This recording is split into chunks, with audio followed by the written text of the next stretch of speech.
Hello, this is Tarregor. This video is a Twitch stream that was not edited, so it's going to look like a Twitch stream. Welcome to my vision of WoW Classic Plus. The design direction of my vision of World of Warcraft Classic Plus is substantially different from that of retail WoW, Circus Shadowlands, and the private servers, Vanilla Plus and Turtle WoW. This is partially because the Saints to fix Vanilla WoW's major problems first, flesh out and polish it second, and add new content third. This is part of a playlist of videos. Check this video's description for a link to the playlist. The document displayed is my vision of WoW Classic Plus, and the document's version number is 1.5.15. All versions of the document are based upon patch 1.12.2 of World of Warcraft. That is the one before the Burning Crusade came out, before the pre-patch. If you just want to know about the general design direction of my vision of Classic Plus before you otherwise look into this, then watch the introductory video in this playlist, or read the document yourself and look at the list of major features. The link to the document is on my channel's About page. That, and I do not have a team of people working with me to make an actual private server on this. This is all pure design thus far. It ain't done yet, and I'm doing it by myself. I ain't no programmer or nothing. Know that most of the game's items are pending re-optimization, though I have laid out all of the groundwork for it. Now then, onto the actual changes made to item. Concerning item additions and related changes. The of Holy Wrath suffix will be available for all items that can normally have of X Wrath suffixes. Of Holy Wrath is the random item suffix that allows items that gives items plus holy spell damage. This will help to flesh out the game. An of Deflection item suffix will be added to the game, for example, Battlefield Destroyer of Deflection. This suffix may only be found on gloves, braces, rings, and two-hand melee weapons. This part might actually be outdated. I forget if braces are going to have enough itemization points to support parry chance.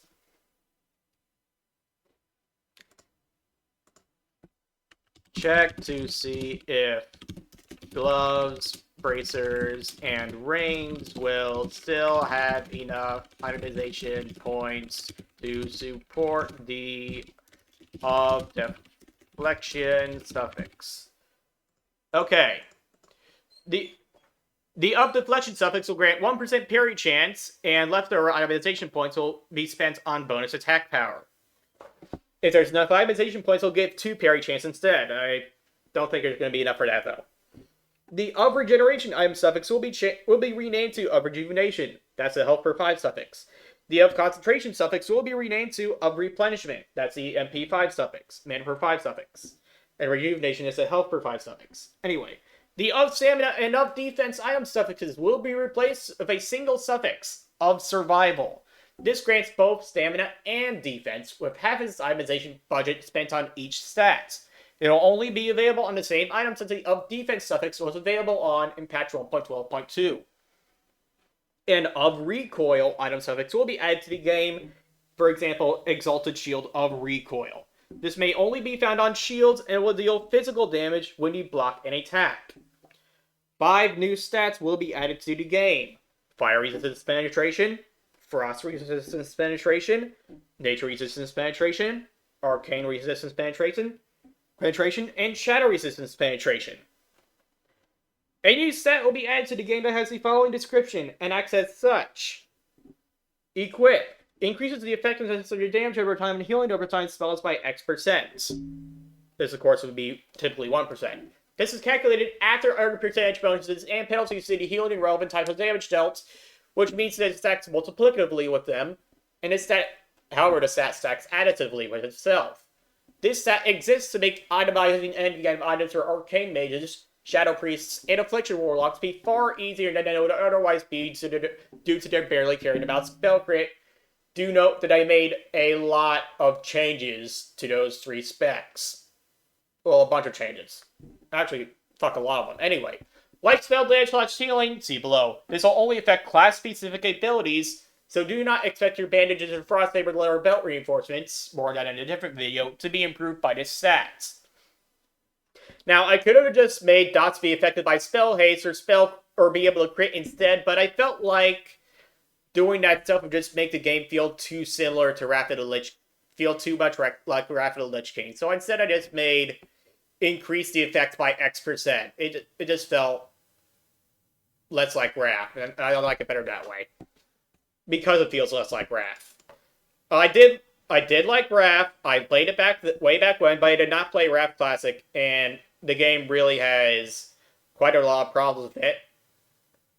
And Vanilla is just ultimately a better game. Anyway, offhand frills with random suffixes will now also be capable of picking agility, of the tiger, of strength, of the monkey, of the bear, of the boar, and of the wolf, which will provide more offhand frill options for feral druids. Of course, there's also going to be offhand frill options from dungeons and raids for feral druids that are not random suffix items. The Brood of Nozdormu will offer a fourth path for players to take for their reputation ring, the Path of the Mender, which is a healing ring, which gives you a healing ring. Due to its lore significance, the Bind on Equip level 56 character level 56, time level 61 blue one-handed axe called Serathil will no longer be obtainable by players. It is instead wielded by Rexar in Desolate Feralis and the Sinotile Mountains. Mostly Desolate. Basiline and Noggleflint from Ragefire Chasm will have 3 Bind on Pickup green items be added to their loot table, while on their loot tables, 6 across both. Of item level 18 and character level 13, not added, but just in total. This is in order to encourage more people to do Ragefire Chasm in the first place. Obviously, each boss will only drop 1 of their items when killed. Furthermore, Basilana will also have a 1% chance to drop an item level 20, character level 15 slow blue one-handed axe instead of a green item. Jurgashi Invoker will have an extra item level 18, character level 13 green item on his loot table, and similarly for Tabagrande Hungerer in order to encourage more people to do Ragefire Chasm in the first place. This does not mean making them both drop 2 might not pick up greens every time, but rather adding a third possibility for their 1 green item. I have not actually defined what these items do yet. Again, most of the game's items are pending re-itemization, but the groundwork is there. 2 Bind on Pickup blue items will be added to the loot table of Grubbits from Noragon, and they'll always drop one of his blue items instead of not dropping anything most of the time. This way, most players are not going to skip Grubbits, Horde players included. Arcadus will be given a 1% or so chance to drop an item level 49, character level 44, 3.0 speed epic fist weapon called Fist of the Stone Watcher. It's going to have strength, bonus armor, and 2 other stats on it. This will give people a bit of encouragement to do Ultimate. You might be thinking, hey, has bonus armor, it's a tank weapon. Well, it's not necessarily for tanks, it's actually going to be more itemized for general purpose usage than anything else. So, tanks and damage dealers. Anyway, when Baleguard dies, you will be able to pull a nearby lever. Baleguard and Bossa in Blackrock Depths. This lever has a 30-second cast time to pull and generates 3,000 aggro per second on all NPCs within a 200-yard radius. When you finish the pull, so make sure there aren't any NPCs around, make sure you kill them all first. When you finish pulling the lever, the gates behind Baleguard will open, revealing a large single room containing very many Anvil Rage Reservists and a cache of Starsun. This cache of Starsun contains a few item level 57, character level 52 blue items, and a 1% chance of an item level 57, character level 52, Epic Caster Staff. A blue item for the low drop rate will be added to the loot table of Tender's Warpwood, the treant boss in Diremalt West. A large intact log from its corpse. It cannot be vendored and is an item that begins the quest chain, minimum level 58, that has the class restrictions of Shaman and Warrior, and the racial restriction of Tauren. This quest is to get it, take it to Thunderlust to have it carved into a Tauren totem, which the player would be able to use as an item level 63 blue slow 2-handed mace.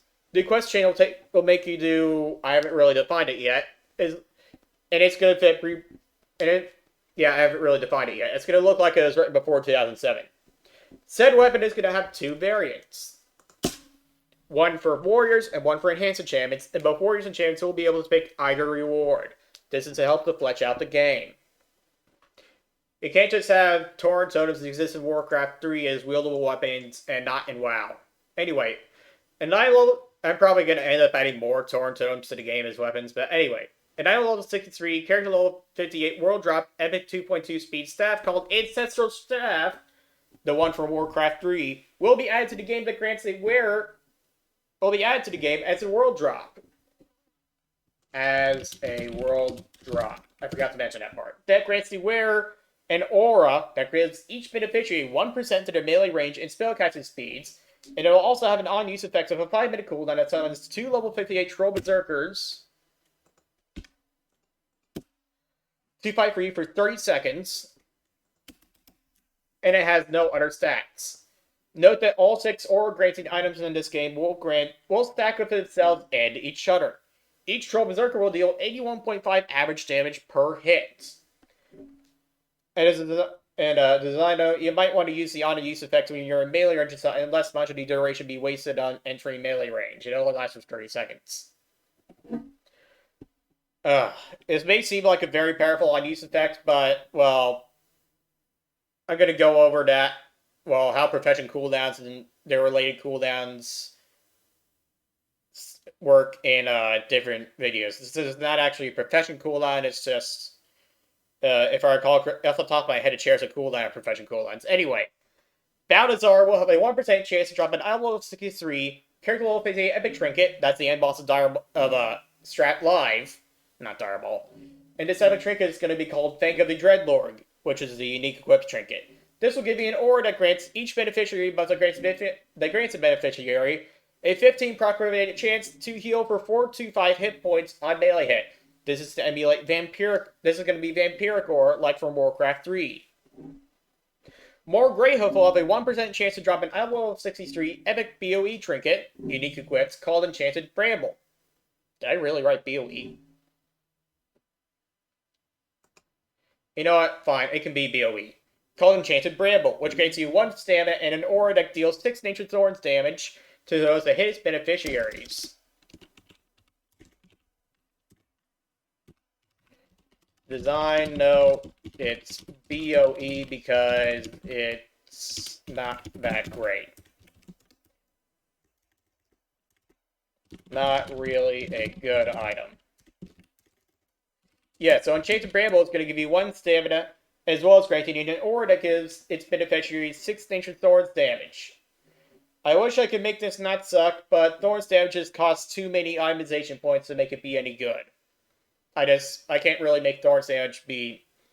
I can't really afford to make Thorns damage be better than it actually can afford to be.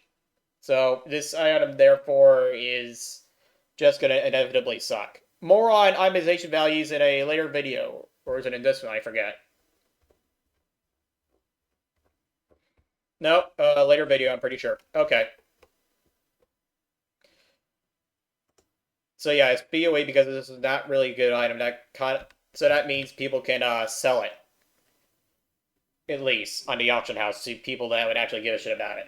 Seldrin, the Dungeon 2 boss for Blackrock Depths, will have a 1% chance to drop Cord's Shield, if I recall correctly. It actually comes from a chest that spawns after the event ends, which is an item level 63, character level 58, epic hyper-offensive caster shield. Sophos and Jaren, the Dungeon 2 boss from Strat Live, will have a 1% chance to drop Sophos Shield, which is an epic item level 63, character level 58, general purpose warrior shield. Baron Rivendare from Strat Dead will have a 1% chance to drop Ysida's Wand, which is an epic item level 63, character level 58, hyper offensive healing wand. Isalian will have a 1% chance to drop an item level 63, character level 58, epic one-hand, hyper offensive melee mace of middling speed that has no strength on it. Design note, having no strength makes it more useful to rogues since the itemization points will be spent on stats that they care more about instead of strength. Also, mace's one-handed weapons of middling speed are intended to only be useful to deep sub-rogues. To deep subtlety rogues. Moving on. Valthlock, the Dungeon 2 boss from Upper Blackrock Spire, will have a 1% chance to drop a pair of item level 63, character level 58, general purpose epic hunter shoulders. Urok Doomhowl will have a 1% chance to drop item level 63, character level 58, general purpose epic cloth caster pants, which you got from Warash. Quartermaster Zygris will have a 1% chance to drop item level 63 and item level 63, character level 58, epic hyper offensive healing shield. In this case, healing counts as offense. Healing counts as offense by special exception. The new Firebrand Mage boss, more on that in a different video that I already did, will have a 1% chance to drop an item level 63, character level 58, hyper offensive caster wand. The Dire Maul Tribute Chest will have a 1% caster as opposed to healing. The Dire Maul Tribute Chest will have a 1% chance should 10 players have killed King Gordok and spared all other bosses in Dire Maul North, including the Captain and Stopper Krieg, a 1% chance to drop an eye level 63, character level 58, fast bow associated with the Shedril R. Jorashi Observer will have a 1% chance to drop an eye level 63, character level 58, general purpose hybrid damage dealing cloak. Hybrid as in caster damage plus melee damage. Well, melee and range damage, really. Attack power instead of strength or agility. Prince Sorteldrin will have a 1% chance to drop an eye level 63, character level 58, epic hyper offensive healing mace. Again, healing means offense in this case. Alzin, the Wild Shaper, will have a 1% chance to drop an eye level 63, character level 58, hyper offensive fast 1 healing mace. The end boss of the new 10-man raid, Deathholm, as I mentioned in a previous video, Darkon Draft Zero is retconned out of existence because he contradicts Warcraft 3. The end boss of Deathholm is going to have a 1% chance to drop an eye level 63, character level 58, hyper offensive offhand thrill. Design note, in this I already said that. Araji Summoner, whose Ruins of Endor Hall are going to be an instant 10-man raid, will have a 1% chance to drop an eye level 63, character level 58, epic hyper offensive caster staff. Gurubashi Axors, the gods of Zul'Gurub, will have a chance far higher than the chances to drop other Zul'Gurub exclusive trash drops to drop epic throwing axes that grants a bonus to your range attack power when equipped. This is to give throwing weapons some sort of love. Of course, they're going to be bind on pickup because it's from a 40-man raid. Various bind and equipped blue world drop 5th weapons will be added to the game. They have not really been defined yet, since none exists and 5th weapons could stand to be more fleshed out. Various gray 5th weapons will be added to the game for the same reason. Various world drop green pole arms and 5th weapons will be added to the game with random suffixes for the same reason. Pole arms could stand to be fleshed out too. Various world drop gray, white, and green world drop throwing weapons and few blue ones will be added to the game. The green ones will all be of marksmanship, and the blue ones of eye level 25 and higher will all have some amount of range attack power and /or elemental damage and /or proc on them. They're not going to be stat sticks. This is for the same reason that they made throwing axes for the Zul'Gurub trash amounts of range attack power on them. I'll also be sure that, like how white world drops slowly get replaced by green ones starting at level 10 or is at 11, and finish getting replaced by them at level 16, throwing weapons will be treated the same way. Various world drop gray, white, and green world drop crossbows will be added to the game. I already said world drop. The green ones that are added will have a random suffix. I'll also be sure that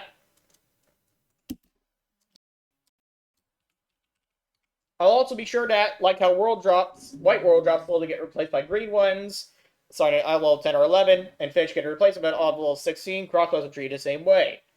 A bind on equip epic world drop crossbow, polearm, and fist weapon will be added to the game, all between levels 40 to 57 and character levels 35 to 52.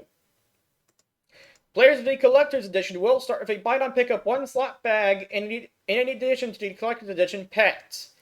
The bag can be vended for several copper and exists to account for the bag space taken up by their Collector's Edition pet, as a nice little bonus.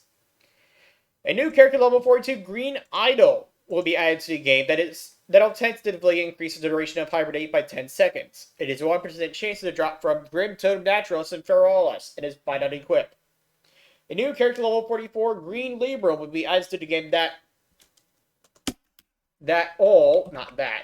that'll tentatively increase the armor bonus granted by Devotion or by less than 55. It's going to drop from Revelage and Ultimate and be BOP. A new character level 43 Green Totem will be added to the game that will tentatively reduce the mana cost of Purge by 10%. It has a 1% chance to drop for Mog, Shog, Shamans, and Strangleform Veil and be BOE. But these 3 relic items in the game, which are all useful in solo PvE, group PvP, and PvP, relic options will exist in the first place before level 50 or so, making the game feel a little more fleshed out. I probably am going to have to add more low-level relics, and so Yeah, I'll get around to that later.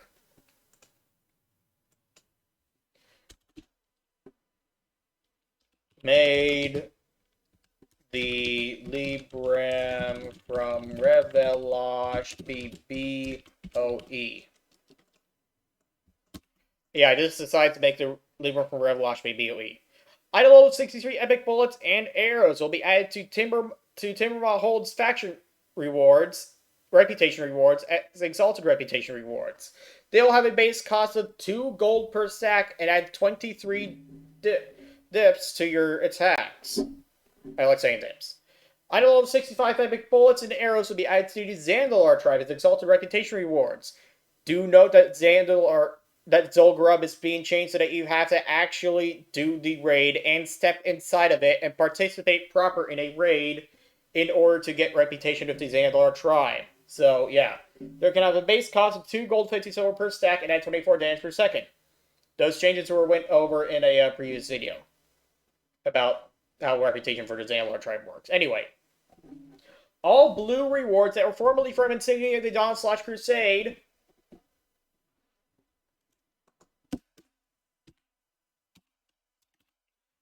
turn-ins will be moved to Argent Dawn Revered Reputation rewards, while the epic ones will become Argent Dawn Exalted Reputation rewards. Because the Scourge Invasion rewards are being changed. Anyway, all 40-man raid loot, including that from Zul'Gurub and AK-20, will be revamped so that it's all item level 65, and there will be enough options to provide at least 2 options for every equipment slot for every spec of every class. To accomplish this, very many items may or may not be added to the game, and some or all shared loot may cease to be shared so that I can afford to add more loot. Excuse me, so that I can add more loot to the game. Forget I said afford. Most item level 63 blue and epic items will be revamped so that there are enough options to provide at least 2 options in every equipment slot of every spec of every class. To accomplish this, very many items may or may not be added to the game. The Dungeon 2 sets will be removed from the game, and the sources of the Dungeon 1 items will be moved from their respective dungeons to the respective parts of the Dungeon 2 questline, which will no longer require the Dungeon 1 items for completion. It'll become the Dungeon 1 quests and the Dungeon 1 bosses instead of Dungeon 2 quests and Dungeon 2 bosses. And as I already mentioned, they're going to be, well, as mentioned elsewhere, they're going to be item level 63 items, the Dungeon 1 items. They're all going to be item level 63 blues. And come from the quests instead of the quests that used to upgrade them. Ice Guard and Shadow Guard, the enchants from the Argent Dawn, will have a character level requirement of 50. 50 and higher, 50 or higher, and it will not work on items on 5 level 54 or lower, and it will be purchasable at Argent Dawn Revered instead of coming from a quest. A new enchant will be sold by the Argent Dawn at Revered called Nature Guard, which can enchant to help with 10 nature resistance. It also has a base cost of 30 gold. Why might they have a 10 nature resistance thing, you ask? Enchant, you ask? Because Nactranus, that's why. Nactranus has plenty of diseases. Ice Guard, Shadow Guard, and all Librams will only work on your helm. Nature Guard. And all Librams, yeah, will only work on your helm. I forgot that part. Remember to make Nature Guard only work on your helm. On helms.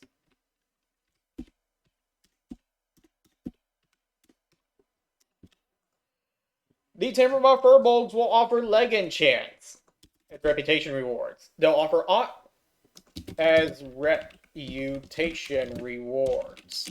They'll offer honor enchants that grant 5 resistance salt. That grant you 5 spell resistance penetration, so resist salt penetration, 15 attack power, or 9 spell damage, not healing, or 3 MP5, or 3 MP5, or 3 Nature Thorns damage.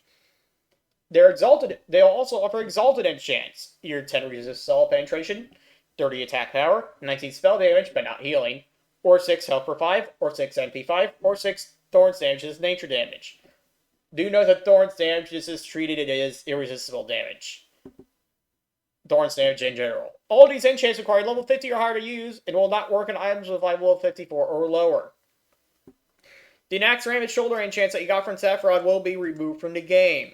Because nobody should have to do a 40-man raid to get the best possible enchants. Let 40-man raids be made marginally easier by there not being balanced around people having those enchants from the raids. These old grub like head and leg and shoulder enchants will be removed from the game. As well Primal Hikari idols. Zanzi Restless Altar will instead be relocated near the entrance of the raid. And its dialogue will tell you that. She simply say, this is actually mentioned in a different part of the document, so I'm just going to delete this. I mentioned it in the Zolgrub video. Yeah, the Zolgrub head and leg shoulder enchants will be removed from the game as well as Primal Hikari idols. In order to make it more meaningful to be exalted into the Zandlar tribe and make it much easier on master looters, Zolgrub coins and Bijus, as well as Zandlar honor tokens, will all be removed from the game. You'll have to actually do Zolgrub if you want Zandlar tribe reputation. Essence mangoes will be purchased with gold instead of Zandlar honor tokens. Zanza's potions for Zandlar tribe reputation will cost a blood vine, a primal bat letter, a primal tiger letter, or a solderite to craft. To obtain, not to craft. They're not craftables. 4 separate repeatable turning quests will exist, one for each region. These will add more value to those raid exclusive mats. These scenarios, mind you, I'm also going to re-itemize the items that are crafted by some of these things to make them not be garbage. But I haven't gotten around to it yet. These scenario circle will offer shoulder enchants at honor that grant 15 attack power, 9 spell damage but not healing, or 16 healing, and cost 10 gold before discounts. And other shoulder enchants at Exalted to offer twice as many stats, and cost 40 gold before discounts. These will all have a character level requirement of 50 or higher, and will not work on item level 54 or lower items. The Argent shoulder enchants will offer 40% more resistance than before. So instead of 5 at honor, it'll be 7 at honor. And instead of 5 resist solid at exalted, it'll be 7 resist solid exalted. These will all have character level requirements of 50 plus, and will not work on items at level 54 or lower. The quest for level 55 Mage Water will be removed from the game. And Archivist Scalford will no longer drop Toad Contra Food 7, and so that will be removed from the game too, that Toad Contra Food 7. As will the spell Contra Food 7, that will also be removed from the game. This is part of making level 45 Food and Water and Essence Mangoes actually be worth something. Part of it. There's also more parts of that in the video on mages that I haven't recorded yet. The following legendary items will be added to the game by mostly undetermined means. All their stats will be 100% offensive for the intended specs unless otherwise stated. A 2.1 speed one-hand melee mace that has 87 feral attack power on it as a free stat among its stats that are not free. So that feral druids can kind of benefit from the increased base weapon damage that is effectively increased on... I don't really know how to explain that part. There's also going to be a legendary 1.8 speed gun, which has... Well, I do know how to explain that part, just not off the top of my head, and... Well, I don't really feel like re-recording this. I'm already so far into the recording. Anyway, the legendary 1.8 speed gun, which has extra base damage. You know what? I'm going to go over this in the video description. There's also going to be a legendary 1.8 speed gun, which has extra base damage to compensate for its ammo being item level 65 epic at best, instead of item level 65 legendary at best. Rogue Delar from the Epic Hunter quest chain will be upgraded into a legendary item, and it will require having to kill a 5th and far more dangerous seaman, also by yourself, in order to obtain it. Its weapon damage will be increased to compensate for its ammo being item level 65 epic at best, instead of item level 65 legendary at best. A legendary 3.2 speed melee set for hunters. Rogue Delar, which will be upgraded from a mere epic weapon into a legendary weapon. It'll involve having to do new and different quests from the Ancients to obtain, one of which will involve obtaining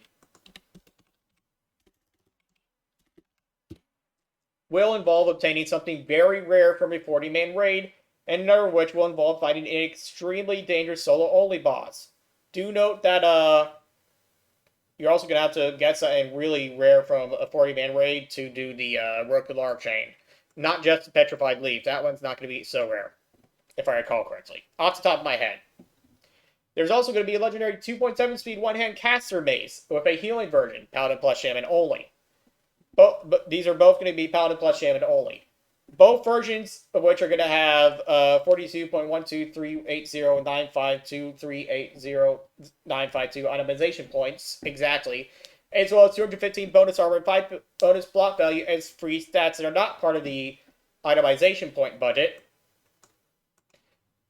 By the way, this is going to be the only item in the entire game that has bonus block value on it.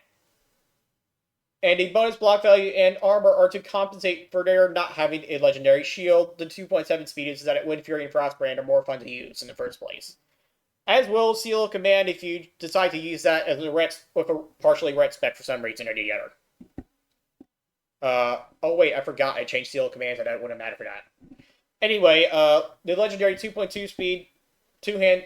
There's also going to be a legendary 2.2 speed two-hand melee base size in the game, which will have a bit of free casting stats on to make sure that Paladins and Shamans like it. It's going to be there for Paladins and Shamans, basically. In case you want to use a fast two-handed weapon. There's also going to be a legendary 1.9 speed melee dagger added to the game, and a 1.3 speed one. There's also going to be a legendary 3.0 speed one-hand melee sword added to the game. The regular Kelsorar will be removed from the game and be replaced with the legendary Corrupted Black Blade of Kelsorar, which is more compatible with the 2005 lore and involves Nefarian instead of Venexia, and it'll also involve fighting an extremely dangerous solo-only boss and obtaining a rare item from a 40-man raid.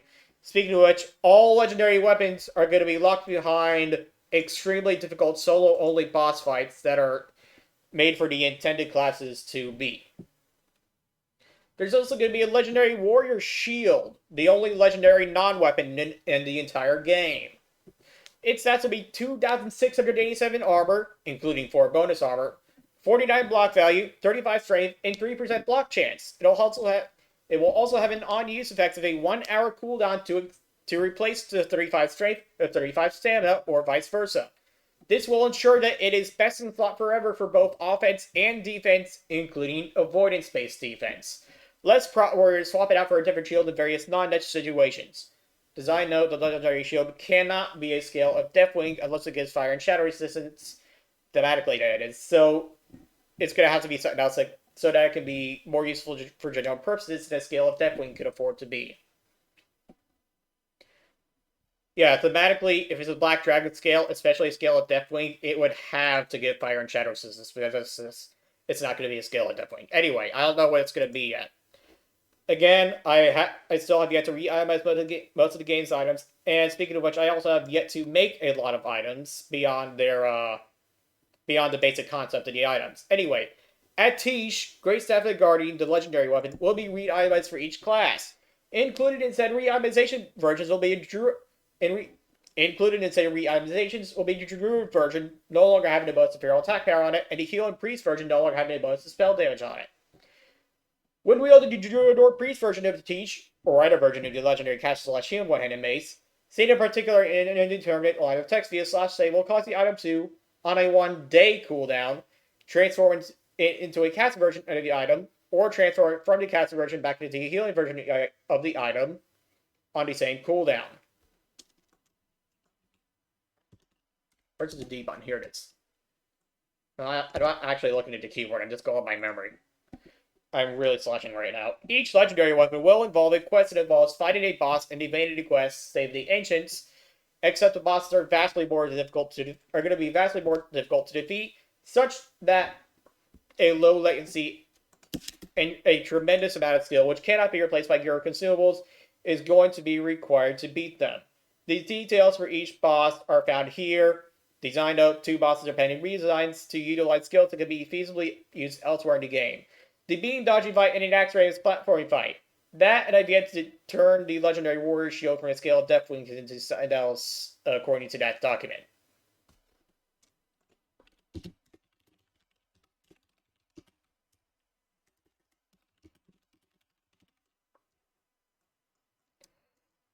Yeah, now I'm going to show you this. I'm going to turn my display capture off real quick so you don't see my browsing history.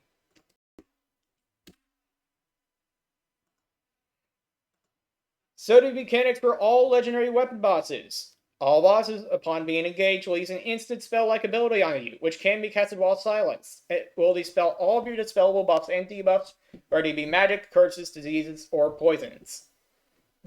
So no curse of recklessness from another player to make you immune to fear, for example.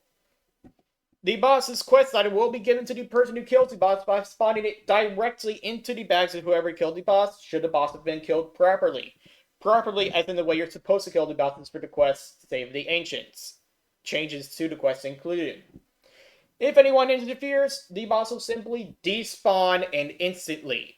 If the interferer scores a killing blow before the boss has a chance to despawn, then the boss's quest item will simply not be spawned into anybody's inventory, nor will it spawn in the corpse of the boss. Fuck, there's a fly flying around now. The boss is designed to be fought in at least pre-raid peasant slot gear, epic weapon included, and you are intended to have to use consumables that are not perfection cooldowns in order to defeat the boss. Being in combat while using or equipping the following items, or having them active ahead of time, will cause the boss to despawn as if the boss fight had been interfered with. See the disqualified item list below for more information. Invulnerability items include limited invulnerability potion. And also Light of Elune. I forgot to do that. Hey, wait a second. Does it already say Light of Elune? Yes, it already says Light of Elune. Good. Yes, limited invulnerability potions. Invulnerability items include limited invulnerability potion. Invisibility items include those invisibility potion and invisibility potion. Summoning items include Dragon's Call, Barrelpet's Collar, Dog Whistle, Mechanical Greens, Mechanical Yeti, Glowing Catholic Green, Cinder Braces, Spiked Collar, Defender to Tinraw, Ancient Cornerstone Grimoire, Book of the Dead, Thorn and Lean Seeds, Six Demon Bag, Cannonball Rider, Ancestral Staff, if used, Cinder Bracers, Love Fool, Elemental Oil Enchants, if used, more on that in a different video, Compact Harvest Reaper, Explosive Sheep, Goblin Bomb Dispenser, Target Dummy, Advanced Target Dummy, Master Target Dummy, Novice Battle Chicken, Novice Alarm Robot, Mechanical Dragoline, Metro Mechanical Dragoline, and Arcanite Dragoline. So every single summoning in the method in the entire fucking game that's not a Hunter Pet or Warlock Demon. Also, limited time per character or year items. These include Glowing Wax Stick, Bag of Marbles, Really Sticky Glue, Light of Elune, Moist Towelette, Blood Cup Elixir of Resistance, Blood Cup Elixir of Dodging, Tea with Sugar, Mechanical Yeti, M73 Frag Grenade, Employee Might Stone, Calling Raptor, Goblin Fishing Bowl, Restoring Bomb, Fish Liver Oil, Flash Bundle, Keg of Thunder Brew, Faintly Glowing Skull, Slumber Stand, and consumable holiday items of limited duration, such as Hallow's End, Pumpkin Treats, and Winter's Veil presents. Furthermore, each boss will have its own list of additional disqualifying items listed below for each boss. Oh, I just remembered. Make holiday items that are placed into containers, such as presents, limited duration items that are placed in containers such as presents, also grants that same duration to said container.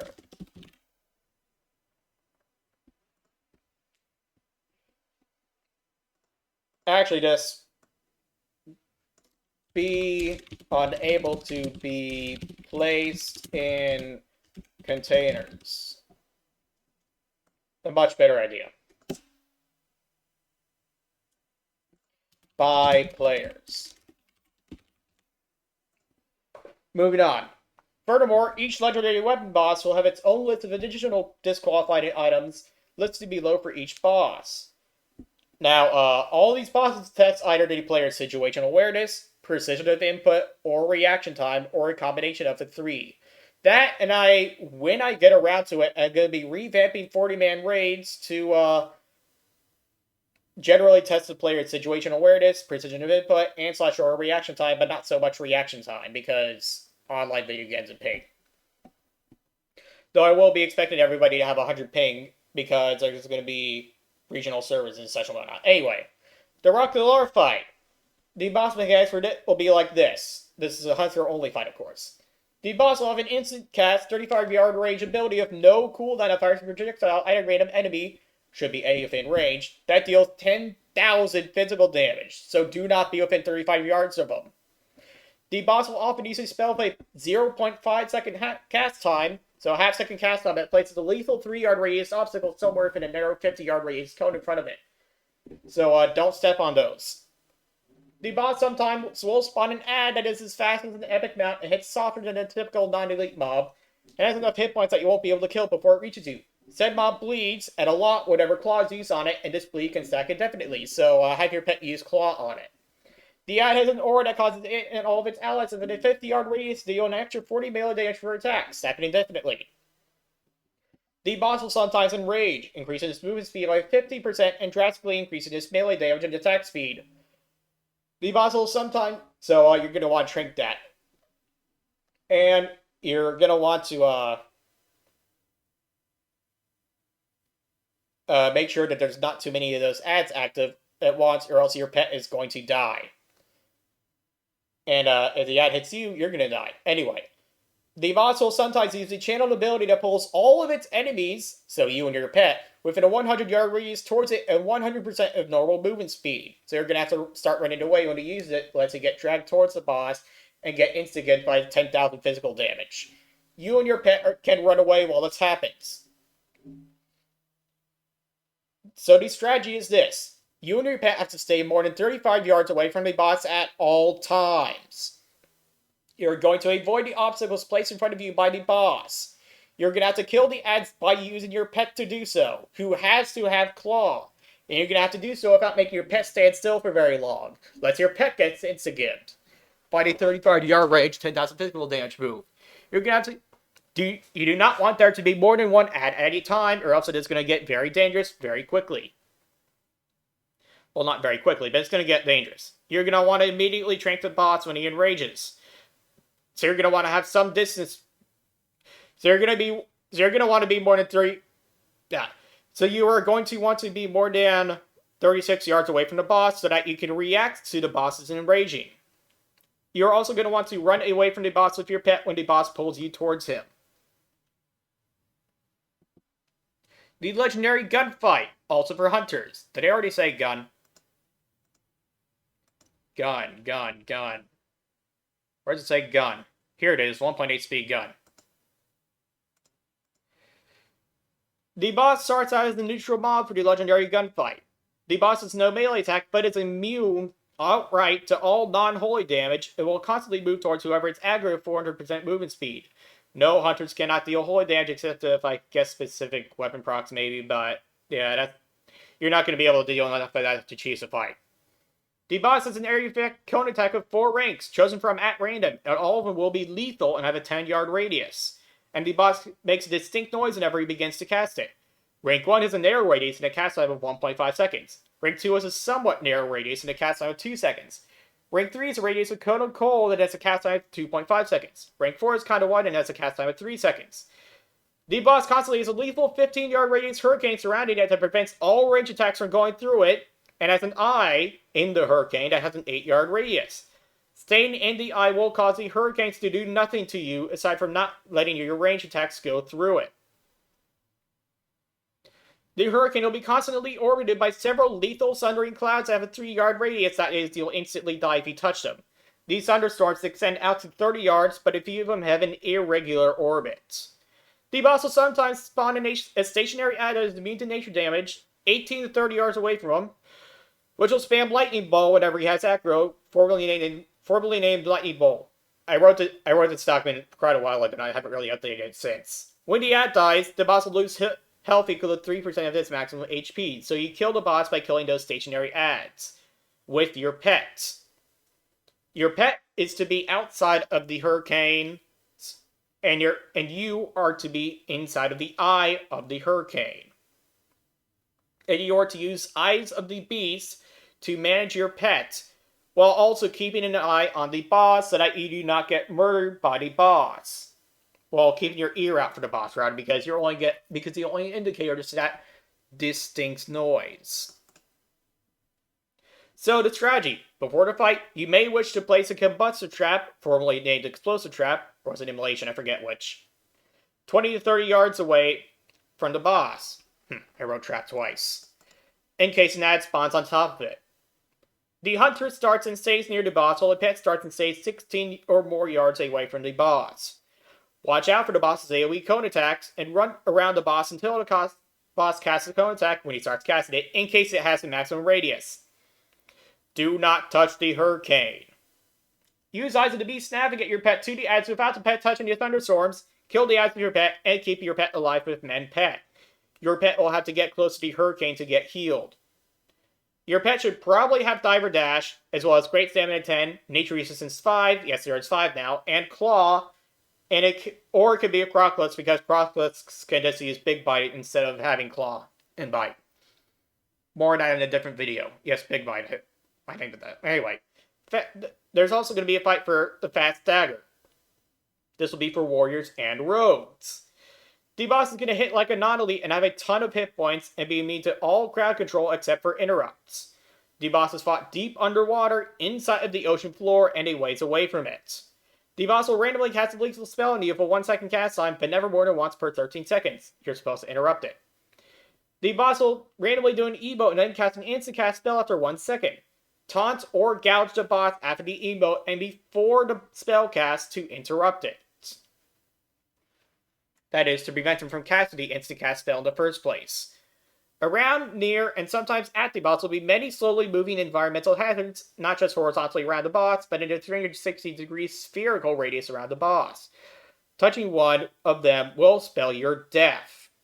Going too far away from where you started the fight will cause the boss to despawn as if someone had interfered with the boss fight. The boss has plus 400% movement speed. Wearing Iron Knuckles will make the boss despawn as if the fight was interfered with. So the strategy here. You want to use an Elixir Water Breathing or Greater Water Breathing before engaging the boss, or you can use a Water Breathing item like Banded the Eyes of Death or the D5 Helmet, but not Hydrocane. However, if you use Banded the Eyes of Death for the Deep Dive Helmet, then you're going to want to have enough other gear to compensate for the relative lack of gear. Anyway, you're also going to interrupt the boss when it casts its lethal spell, and taunt or gouge the boss when he uses its emote. You do not touch any environmental hazards, and don't go too far away from the boss's spawn point. That's basically the fight. The slow dagger fight, I haven't really defined as much yet. It's going to be a stealth quest involving pickpocketing, lockpicking, and sudlocking. The subtlety / feral one-hand melee based fight. This item is, again, for subtlety rogues and feral druids. This is indicated about a feral attack power. I haven't really defined as much yet, but this is basically going to be a stealth quest like in a stealth game. Get from point A to point B without aggroing anything, unless it can kill it by itself before it has a chance to yell for help or some shit. Additional disqualified items are to be determined as, and same so for the slow dagger fight. Anyway, the slow one-handed sword fight. This is for warriors and rogues. Fuck, if I could kill that fly. Anyway, the boss is going to hit like a non-elite, but have a ton of hit points. The boss is going to be immune to all crowd control, including interrupts, except when he becomes vulnerable to interrupts for a short time in certain situations. When the boss hits you, he will inflict you with a 20-second red debuff that reduces your frost resistance by 400, so don't bring any frost resistance gear. It's not worth it. The boss will randomly cast an instant cast spell that creates a large circle of lethal icy mist that has a small shrinking hole in the center that you are teleported into by the boss, and a tiny hole to the side of the shrinking hole that you are expected to jump to in order to prevent yourself from dying. If you are not actually touching the ground, that is, you are jumping, then you will not be damaged by the ice. So you're going to have about a second to make the jump before you die, and the size of the hole, the position of the tiny hole will be adjusted differently for gnomes, ogres, and male tauren. And while this mist is around, the boss will not do anything and landing in the tiny hole. And where is this list of additional disqualifying items? Oh yeah, I already wrote it. Okay, good. And while this mist is around, the boss will not do anything. He's just going to stand there and do nothing. And landing in a tiny hole in the mist will make the boss get rid of all the mist. The boss will randomly cast an instant cast spell that creates a 3-yard radius cylinder of ice around you with a small vertical opening on a random side of it. After 3 seconds have passed, all the enemies in the cylinder, so you, will take a lethal amount of frost damage. The boss, when in melee range, will randomly cast a spell with a 1.5-second cast time that can only be interrupted during the last 0.3 seconds.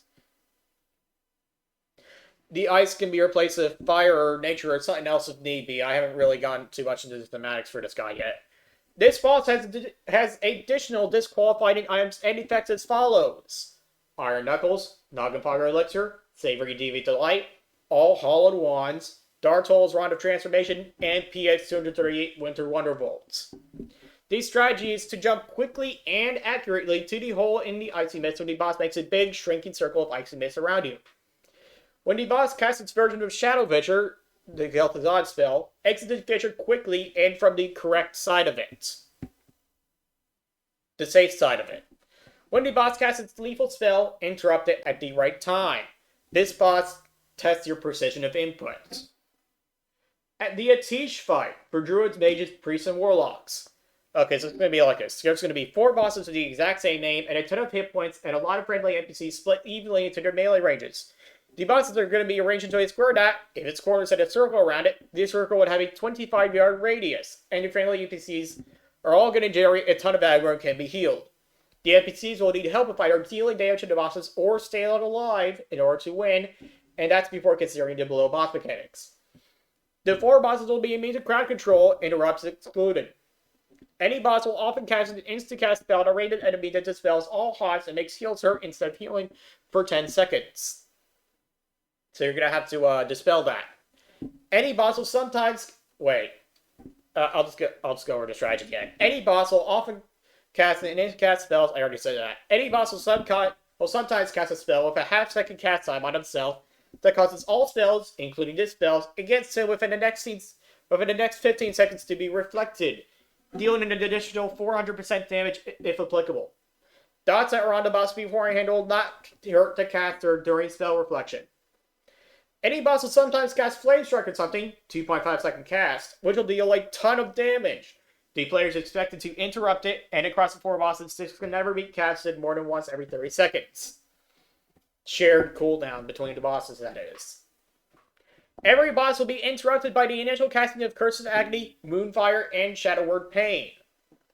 Any boss will sometimes channel a spell that creates a link to another boss, and cause that boss to cast it at another boss until all 4 are linked. Each link has a 3-second cast time and creates a visual like Drained Soul or something. A visual effect. If all 4 are linked, the bosses will kill everyone, including you, and it can only be interrupted by the usage of a quest item on an unlinked boss at any time, but said quest item has a 10-second cooldown. Every boss has a 40-yard radius that scares all beasts until they leave the radius of all the auras. If any boss, so do not shapeshift into a druid form. If any boss dies while any other boss is active, the dead boss will be resurrected after 10 seconds, so kill all the bosses at once. If any boss will sometimes spawn an ad of low health that casts random fire on some friendly NPCs. It doesn't hit that hard, but it will add up if you don't kill it, and the friendly NPCs will not waste their time attacking it. Rather, they won't attack it. Never mind the waste of time part. Any boss will sometimes cast something comparable to Gel'Thuzad's Shadow Fissure on you and only you, except you need to step out of it in 1.5 seconds from any direction. Every boss can and will dispel curses on each other and quickly. So don't bother using Curse of Tongues. It's just not going to be worth it.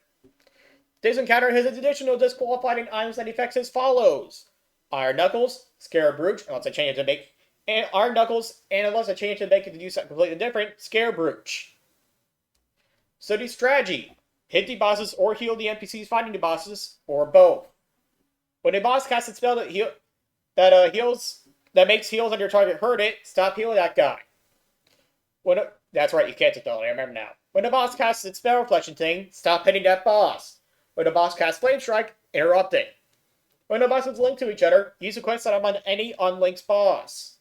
If you're a druid, stay in your normal form. That is, the humanoid form, not Mookin. All 4 bosses must die within less than 10 seconds of each other. Kill the ads. Stay out of Shadow Fissures, and don't bother cursing the bosses except to interrupt Flame Strikes.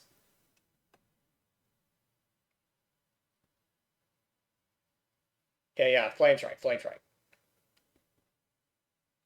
The Loc-Delar fight. This is for hunters, of course. The boss is going to have a ton of hit points and be immune to all crowd control and nature spells. The boss has an aura that horrifies all. This includes poisons, by the way. This boss has an aura that horrifies all beasts within a 40-yard radius, not fear but horrify, until the beast is out of range. The boss is fought upon small, unmoving platforms in the new room Naxxramas construct corridor over a vat of green slime that kills you upon contact. Said unmoving platforms are actually quite far apart and can be accessed via moving platforms in the same room, which move quickly and predictably. You'll have to traverse at least 3 moving platforms to access each unmoving platform. Every 30 seconds, the boss will teleport from one unmoving platform to another one that is not close to you. After doing this, the boss will channel a 15-second spell to get only be interrupted by Raptor Strike. And if the channel is completed, then the slime below you will erupt and kill you. The boss, instead of using melee attacks, will cast slime bolts that decrease your attack speed by 30% and prevent you from using range attacks, as well as dealing some nature damage. Bring nature resistance gear and greater nature protecting potions. The boss, upon being aggroed, will create several slowly moving environmental hazards that fly around and knock you back if they touch you, which will probably make you fall into the vat of slime and die. So jump from platform to platform to hit the boss with melee attacks without touching environmental hazards. Bring 315 nature resistance gear and some nature protecting potions. And do not bother taking your pet out. Now, where did I say that you can't use range attacks? Ranged.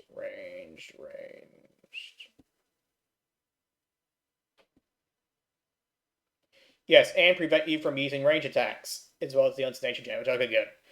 The caster / healing one-handed mace legendary weapon fight. This is for paladins and shamans. The boss is going to hit like a non-elite mob, but have a mountain of hit points and plus 200% move speed.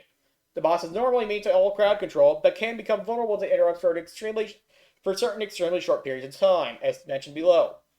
The boss, when interruptible, can be interrupted by any paladin judgments. The boss will sometimes cast an AoE spell with an 11-second cast that deals 30,000 damage.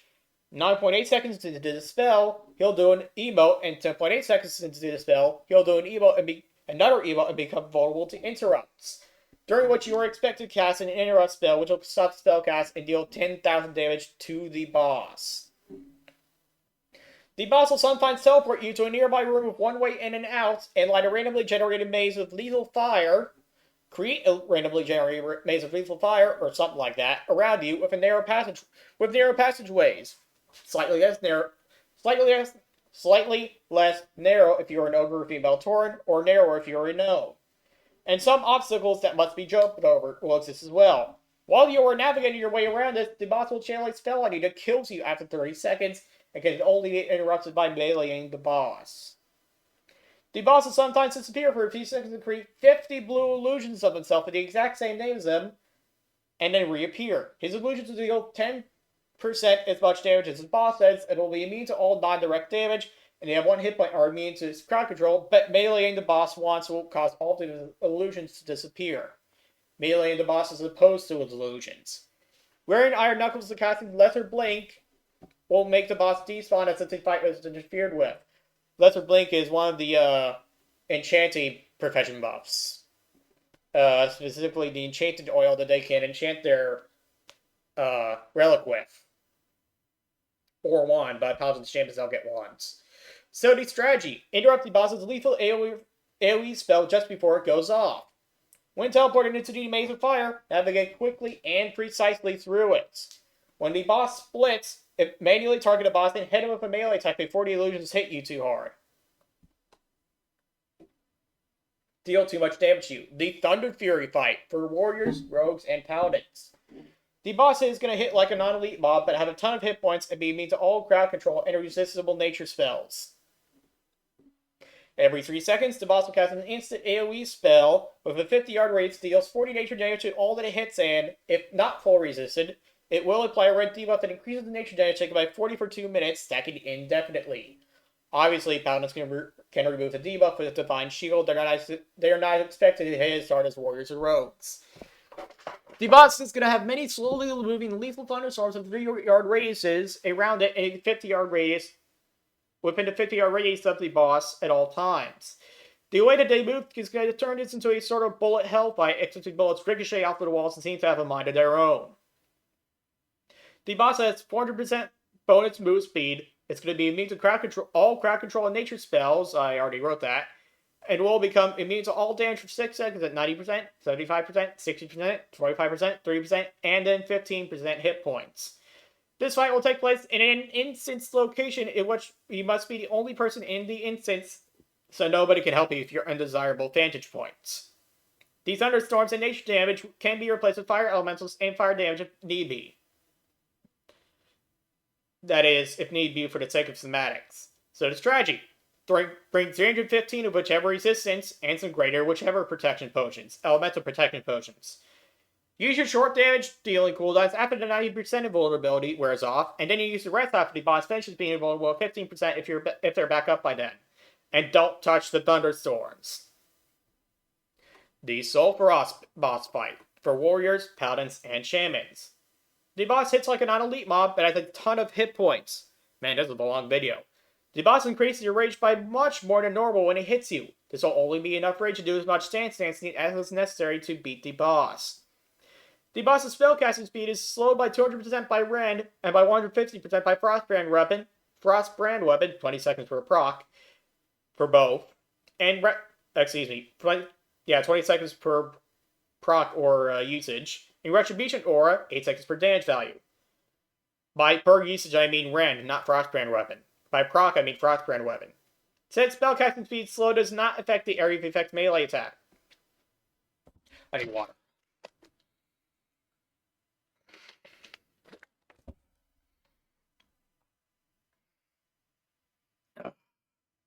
The boss will be interrupted by all judgments upon spellcasts. The boss will have a lethal area effect melee attack with a 15-yard radius and a 1-second cast time that can be stopped by disarming or stunning the boss, but not silencing it during the boss's windup.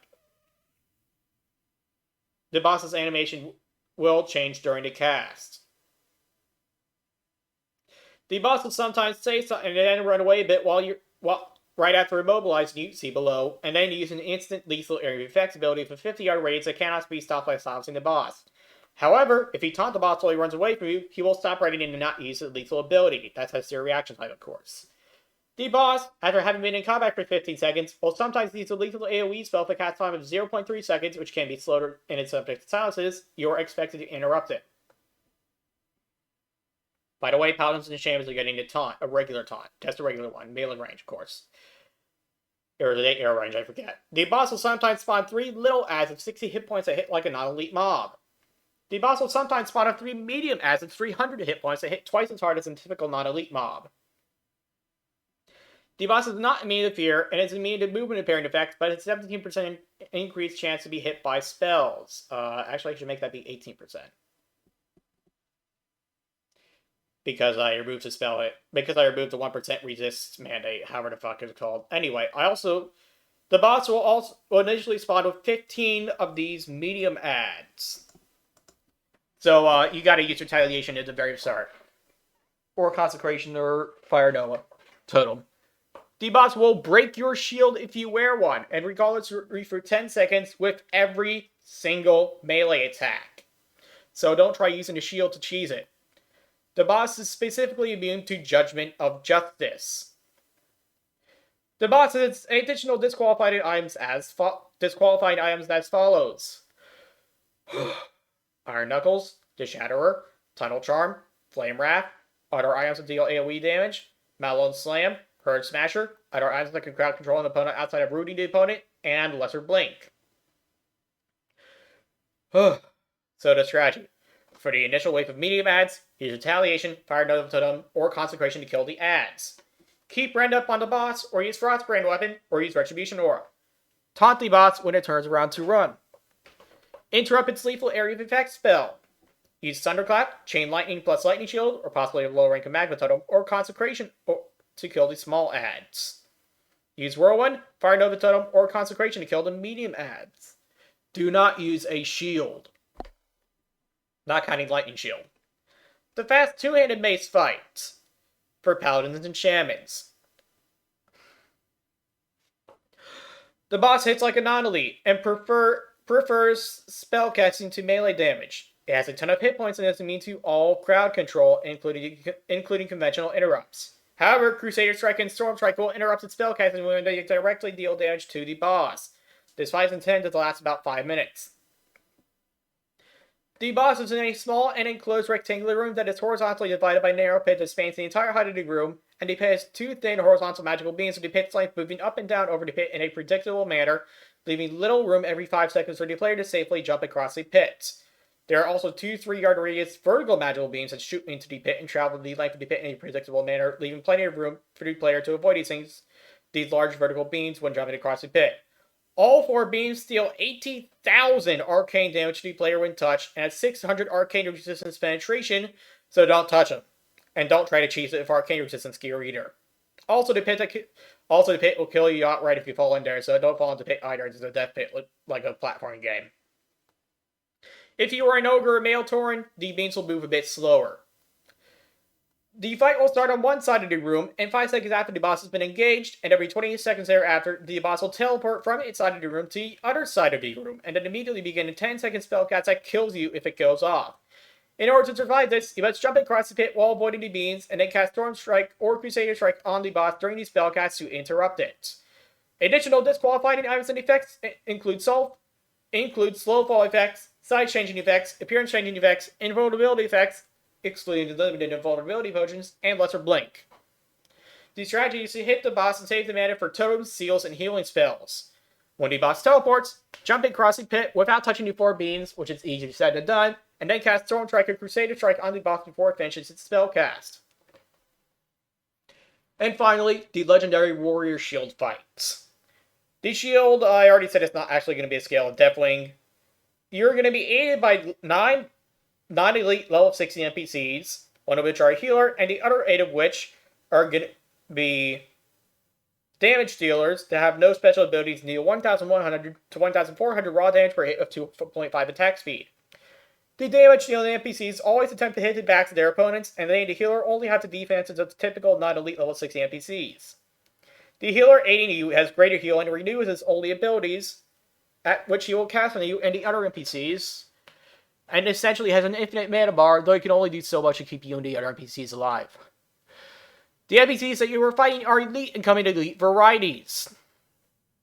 A generic mob that does a frontal cleave at every attack, hitting up to 3 guys with 600 to 800 damage, so make sure that the NPCs that are on your side are behind your guys that you're tanking. There's also going to be a mob that, every second, lights the ground around him on fire, which can stack with a 5-yard radius for 8 seconds, dealing 20 damage per second, but they only melee for 225 to 275 damage. There's also going to be a mob that knows backstab, which is 2,400 to 3,600 raw physical damage per hit. They melee for 450 to 550 damage. However, at the start of the fight, you'll get the NPCs mentioned in this part aiding you, and then immediately and every 30 seconds afterwards, for the next 7 minutes, 3 decleaving NPCs, a backstabbing NPC, and 2 fire-starting NPCs will come after you, and the friendly NPCs who will not hesitate to attack before you do. After all the hostile NPCs from all 15 waves are defeated, the fight will be over, and you can move on to the next questions. It's probably going to be something else anyway. The strategy is to keep aggro on as many hostile NPCs as possible, as often as possible. Keep the cleaving boss facing away from the friendly NPCs and towards you. Do not put your back to the backstabbing NPCs. Stay on the move while maintaining aggro to keep you and the friendly NPCs out of the fires. Use greater fire protection potions and /4 frozen runes to make it easier on the healer, but do not go out of your way to bring fire resistance gear. Wear avoidance gear, but do not go so far as to wear Granger level 58 or lower gear to do it. This part is actually pretty outdated. You're just going to wear avoidance gear, period. Anyway, that is all the legendary weapon boss fights for concerning what I have written up thus far. A T shall be re-itemized for each class. Including in said re-itemizations, I already said this, I think, but I'm going to say it again. Wait, hold on. A teach. Anyway, yeah, teach is going to be re-itemized for each class. Including said re-itemizations will be the druid version, no longer having the most imperial attack power on it, and the healer version for priest no longer having to boast spell damage on it. Oh wait, I did already say this stuff. That's right. This is where I detour, not there. Yeah, okay. Ancient Petrified Leaf's drop rate will be reduced to 0.5%, seeing how it will start 2 legendary quest chains and not 1. Edgemaster's handguards will no longer provide a bonus to any weapon skills, and instead be turned into plates and provide the wielder with generic warrior stats. Do note that non-dagger deep assassination robes have access to a -5 defense skill debuff. And do also note that having more than +5 for your weapon skill will still reduce the damage penalty from glancing blows from its character level +3 mobs. The quest, Breastplate of the Chromatic Flight, will have second and third reward choices of a generic paladin chest and a healing paladin chest. A new item level 62, character level 57 world drop, 2.9 speed, 1 hand, green, mace, with a suffix will be added to the game called Skull Crusher of Suffix.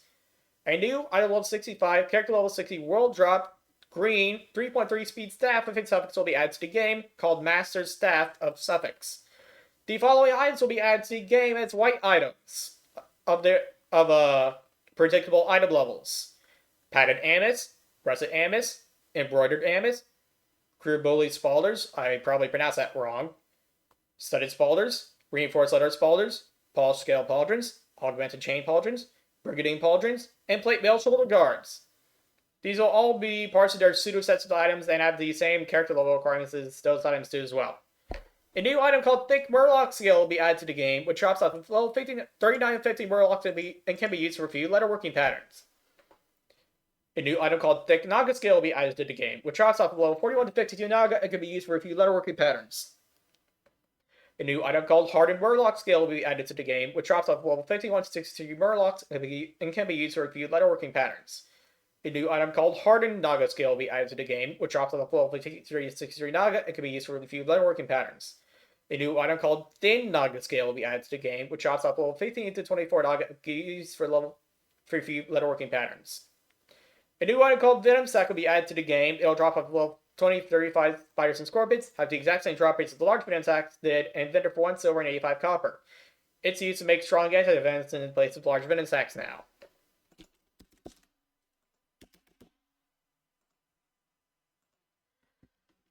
In the profession sections, I mentioned the existence of new regents. Go through them and stick them in section number 3.0.2, item additions and related changes. I forgot to do that.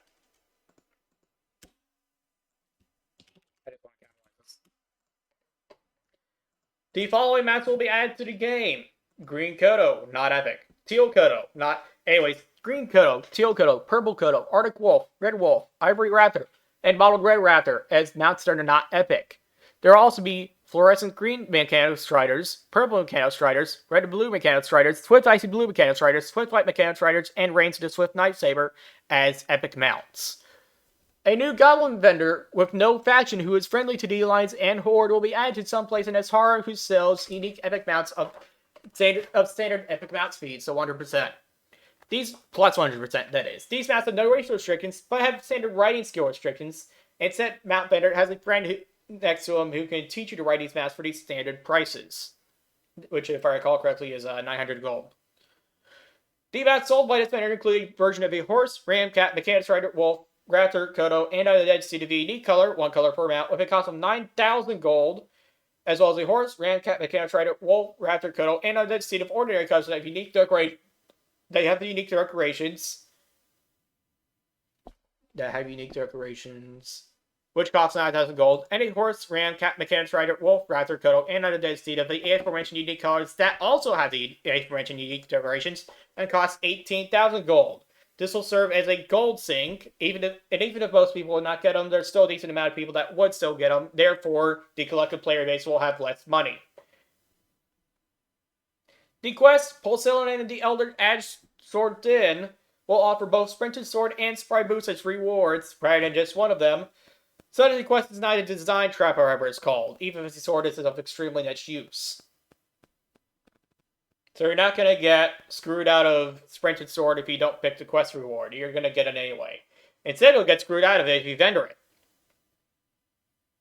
Each Sunken Temple class quest... Wait, actually, if I recall correctly, you won't get screwed out if you vendor because you'll be able to talk to him again and get it back or some shit for the price of the standard price. Anyway, each Sunken Temple class quest will now give the player all 3 of his quest rewards so that the quest is not a Eye Trap, however that's called. A vendor will be added to Stormwind's Cathedral Square that sells Stormwind Holy Water. This holy water is by on pickup and can be thrown at undead demons 10-yard radius range of Stratfall Holy Water to make him panic for 7 seconds on a 4-minute cooldown. Ooh.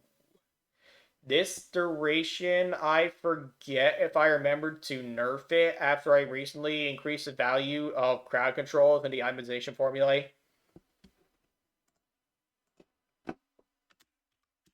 Check to see if I remembered to nerf holy waters after I increased the itemization value of CCs. So yes, raid mobs and bosses will of course be immune to this panicking. Panic is quite different than fear. It actually works on guys that are immune to fear. But not raid bosses or raid mods. They're immune to panicking.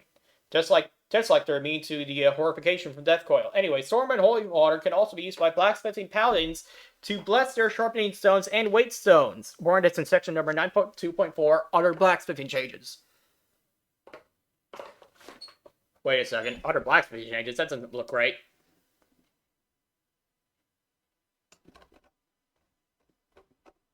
Yeah, Other Blacksmithing Changes. That's right. Okay, good. The Fiery Blaze enchantment will have a one-handed, two-hand version. The quest offers one of them and not both. And the one-hand version will grant... The one-hand version in particular will only grant a 1 proc per minute.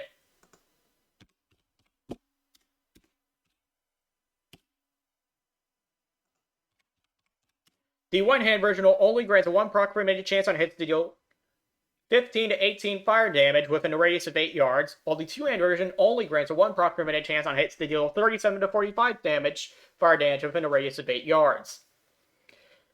Savage rods, bone fragments, kryptonite parts, dark iron scraps, and cores of the elements will be removed from the game. Armor dice will be added to the game that can be obtained from dude's eye vendors that can be found in capital cities. They can change the colors of your helms, shoulders, cloaks, chests, bracers, gloves, belts, pants, and boots by changing the item's primary or secondary color. There will be at least 128 different dice to choose from in each quotation mark die quotation mark that reverts the item's primary or secondary color to its normal color. And each die will cost about 5 silver exactly 5 silver before discounts, and all dice will stack with all enchants, but primary dice will not stack with other primary dice, and secondary dice will not stack with our secondary dice. Tertiary colors and other colors of armor, for example the lava cracks of the Earth Fury set and the yellow triangles at the bottom of the Earth Fury leg guards, will not be changeable by dies. And lastly, the following small pets from the Burning Crusade will be added to the game. Lucky's Egg from the Collector's Edition. Dragon Kite from the trading card game, now a blue item. Goblin Water Machine, prototype 01B from the trading card game, now a blue item. Banana Charm from the trading card game. Rocket Chicken from the trading card game. Silver, red, golden, and blue Dragonhawk hatchlings.